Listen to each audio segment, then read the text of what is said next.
nakakainis. Oh, bakit nagdadabog ka? Ano nangyari sa'yo? Yung kapitbahay natin, nabwisit ako. Bakit? Ninitian ko lang, nagmamadali ka agad pumasok sa bahay nila. Bakit nagmamadaling pumasok? Iwan ko nun. Nakakasar, akala niya siya lang may pera. Ah, baka takot utangan mo. Sahod kasi ngayon. Wala naman akong sinabi sa kanila na uutang ako ah.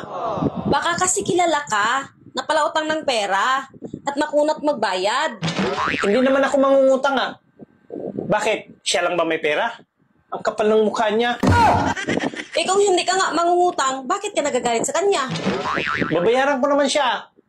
Pag mamonetize ako sa Facebook. Kaya naman pala takot sa'yo mga bagong sahod eh. Bakit? Babayaran ko naman sila. Vlogger to. Kailan ka ba